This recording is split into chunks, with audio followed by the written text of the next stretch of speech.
حسین ہے، میں G M P S پانڈ کرلی میں as A S P S T teacher اپنی ڈیوٹی سر انجام دے رہا ہوں۔ میرا تعلق جو ہے وہ گاؤں بڈالہ سے ہے، وہ یہاں اسکول سے تقریباً 8 کلومیٹر دور ہے۔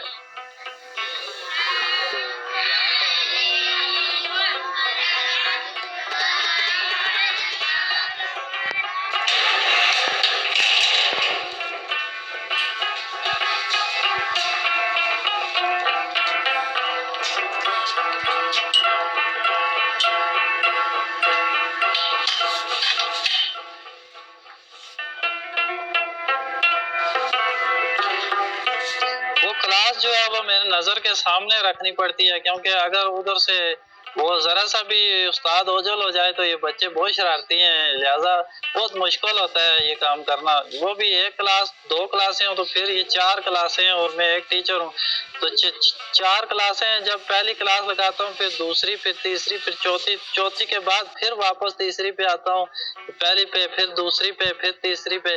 تو اس ٹائم جب 8 پیریڈ میرے بن جاتے ہیں، میں ہر کلاس کے 2 پیریڈ تقریباً ڈیلی کرتا ہوں۔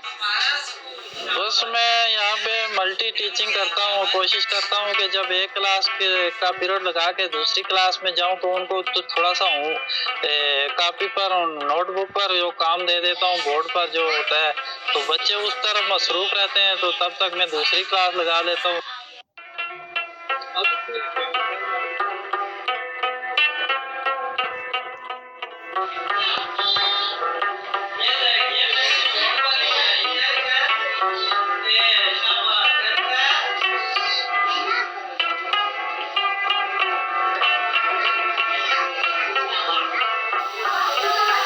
میرے شروع میں جب میں اسکول میں آیا تو تقریباً میرے پاس صرف 12 اسٹوڈنٹ تھے، تو یہاں پر میں نے وہ بچوں کو جو ہے اپنے جو میرے پاس مواد تھا، میرے پاس ہنر تھا، اس کے مطابق میں نے اپنے ان بچوں کو میں نے تیار کیا۔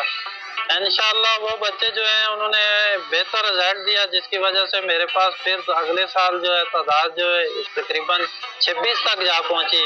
اس کے بعد آہستہ آہستہ پھر میری کارکردگی پہ یہاں پہ حالانکہ کوئی سہولت نہیں ہے، بہت سائڈ ایریا پہ اسکول ہے، تو یہ سنگل ٹیچر ہوں تو بہت سارے مسائل ہیں، پھر بھی میں نے یہاں پر جو ہے اس تعداد کو زیادہ امپروو کیا، اور تقریباً نیکسٹ ایئر جو ہے میرے پاس 45 تھے۔ تو اب جو پچھلا سال گزرا ہے اس میں میرے پاس اسٹرینتھ اور زیادہ ہو گئی ہے، 60 تک جا پہنچی، اور اب اس سال بھی میرے پاس تقریباً 50 کے قریب اسٹوڈنٹس ہیں۔ یہاں پر تو سب سے بڑا مسئلہ جو ہے یہ بچوں کی حاضری ہے، تو دور دراز سے بچے آتے ہیں، تو جب موسم خراب ہو جاتا ہے تو پھر حاضری کم ہوتی ہے۔